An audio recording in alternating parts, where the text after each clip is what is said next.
被害者の衣類や持ち物が死体の近くに放置してあった。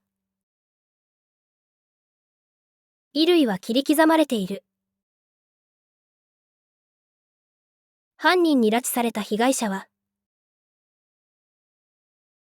はじめは衣類を着たまま、椅子に縛り付けられたようだ。そして、椅子に縛り付けたまま、被害者の衣類を剥ぎ取るために、犯人は被害者の衣類を切り刻んだ。財布と携帯電話も、切り刻まれたスーツのポケットに入っていて、財布から現金やクレジットカードが取られた様子はない。被害者の身元はすぐに分かった。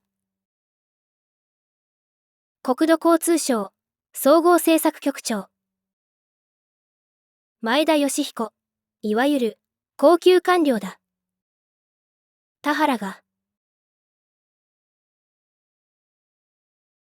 国土交通省総合政策局とはどういうものなのか。インターネットで調べてみると、その役目は次のようなものだった。国土交通省の基本的かつ総合的な政策や施策などの企画・立案などに関すること。住宅や社会資本の整備や管理に伴う環境問題への対応に関すること。生活空間や公共交通機関などのバリアフリー化。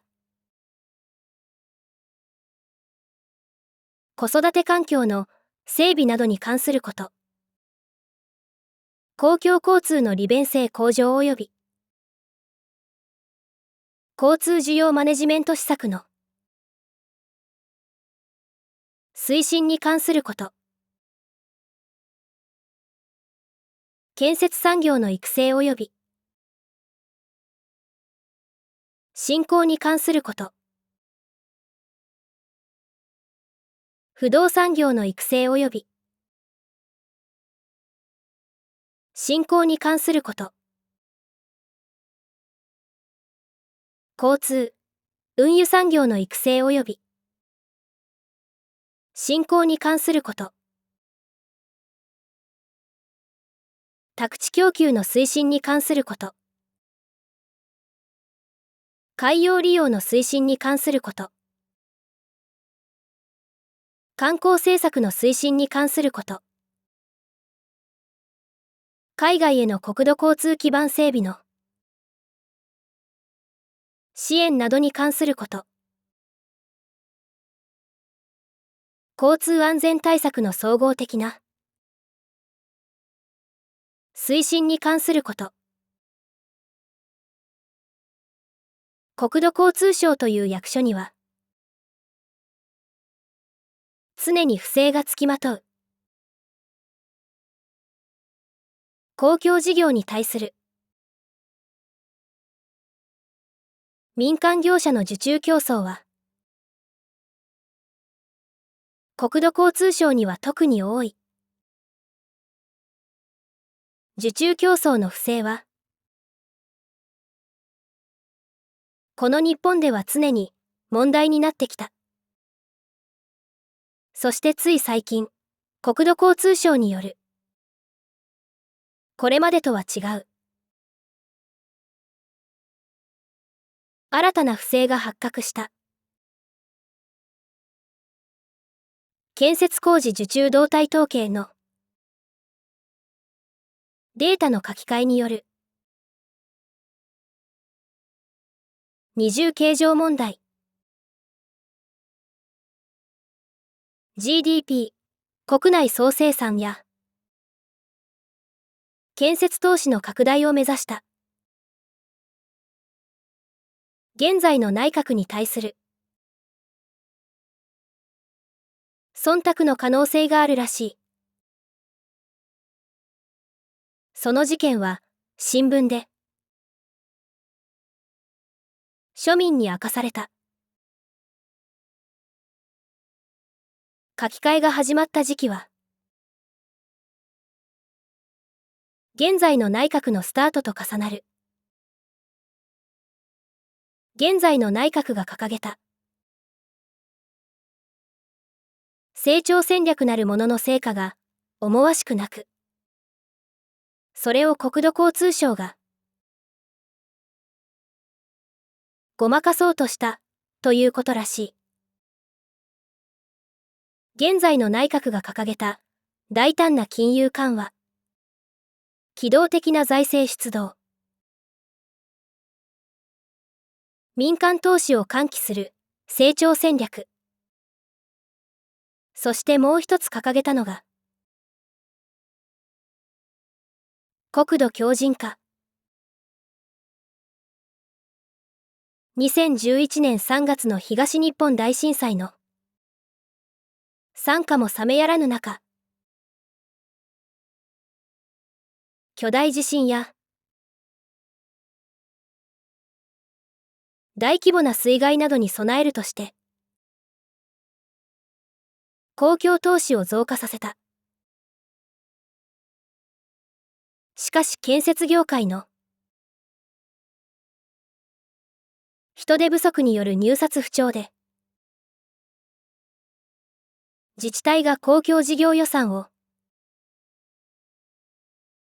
十分に執行できない事態が発生した。2014年には財務大臣が各省庁に2013年度補正予算の確実な執行を促す事態に陥った。そして厄介なことに2015年には総理大臣が GDP600 兆円の目標を口にし、金融緩和だけでなく公共事業の執行を含む財政出動によって経済活動を活性化し、建設投資や GDP の増加を目指す政治的な意向をぶち上げた。つまりそうなると、現在の内閣による成長戦略なるものの成果が思わしくなく、それを国土交通省がごまかすために建設工事受注動態統計のデータを改ざんしたのではないかという疑いが出てくる。そしてこの件についてどのマスメディアもやたらと国土交通省の忖度という言い方をした。田原にはそれが気になった。最近の政府機関の不正についての報道には忖度という言葉がやたらと使われる。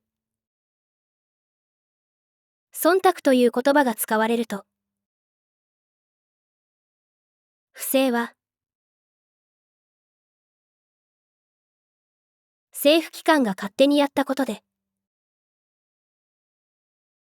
内閣には落ち度はないという意味になってしまう。だが、そんなはずはないと田原は思う。田原と部下の吉岡は、犯人の動機をまず考えた。犯人はなぜ被害者を殺した？しかも壁に被害者の血で書いてあった。こいつを食ってやったぜ。あれは本当か？吉岡は思った。犯人は異常者だ。田原も考えた。田原がまず思い浮かべたのは怨恨だ。しかし、この被害者は一体何を恨まれた？怨恨以外に考えられるのは、あるいは何かの口封じ。物取りではない。何も取られた形跡はない。加害者は死体を隠そうとしなかった。自分が被害者を殺したことを世の中に分からせようとしているかのようだ。とりあえず、田原と吉岡は怨恨と仮定して捜査を開始した。結局、国土交通省総合政策局長の前田義彦とはどういう人間だったのか。生前の被害者と関係のある人間を当たっていった。同じ職場の人間、上司、部下、友人、知人、家族、付き合いのある政治家、付き合いのある大手企業の重役、前田義彦という人間について尋ねると、こんな答えが返ってきた。部下思いのいい人でした。困った時、何度も助けてもらった。前田くんは仕事に情熱を持っていた。立派な人でした。